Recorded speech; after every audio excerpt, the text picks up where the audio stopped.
The Washington Nationals lost to the Miami Marlins 3-2 Friday night to drop back to 9-9. Here are 5 observations from the game. 1. For all the off-season efforts at improvement, winning the National League East could come down to its one member, which is trying to lose. The 4 spenders each play Miami 19 times.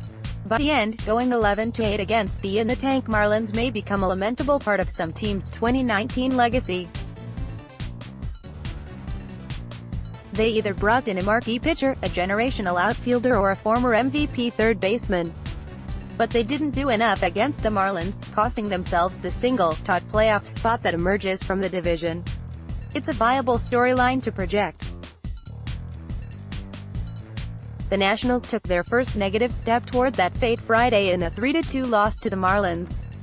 The situational hitting was poor. Washington left 10 runners on base. The starting pitching was so-so, and Anibal Sanchez took the loss. The bullpen made one dire mistake. Matt Grace's first pitch hit left-hander Curtis Granderson with the bases loaded, forcing in the decisive run. The luck wasn't great. Caleb Smith, a quality left-hander marooned in Miami as the staff's best pitcher, was on turn. Anticipate him representing Miami at the All-Star game this season. Brian Dozier homered. Mark that in the positive column. Joe Ross pitched 2 innings of quality relief.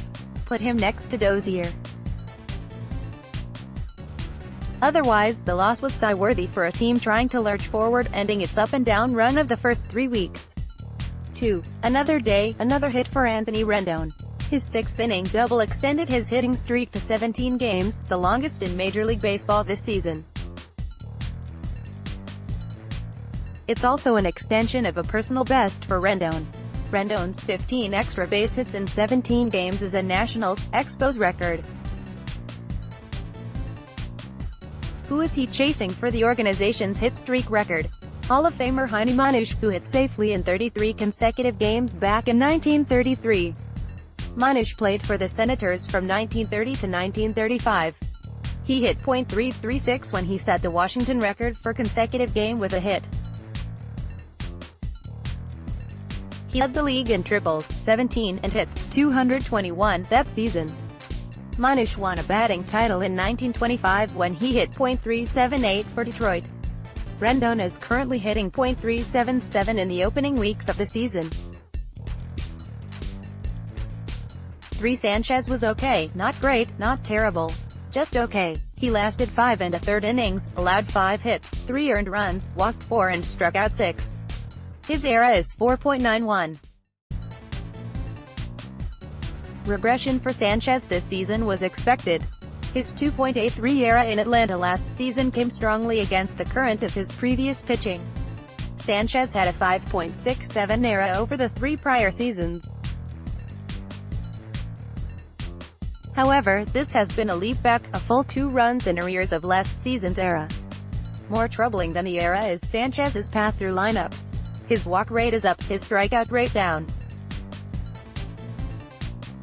As the season moves along, a comparison point for Sanchez will be the results of left-hander Wade Miley in Houston. The Nationals made a multi-year offer to Miley, which was better than the offer he eventually settled on with the Astros, according to a source.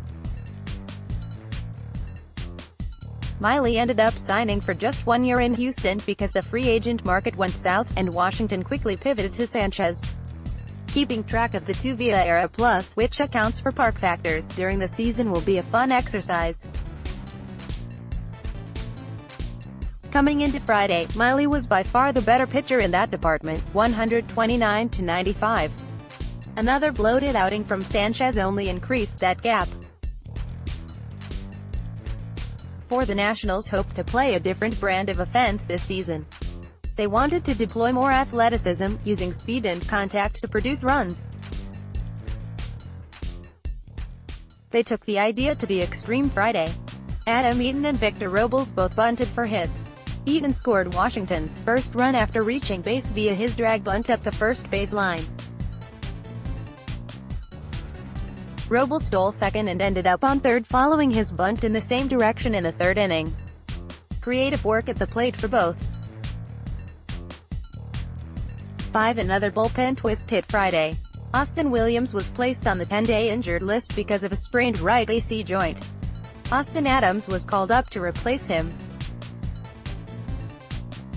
Williams had a disastrous outing Wednesday in the Nationals' 9-6 win over the Giants.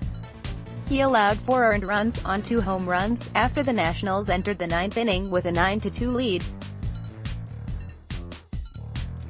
Williams' inability to get an out in the 9th eventually forced closer Sean Doolittle into a game he never should have entered. Doolittle's entrance also complicated the current series in Miami. He pitched back-to-back games to close the series against San Francisco. His Friday availability was in question because of that, though the Nationals didn't end up needing him.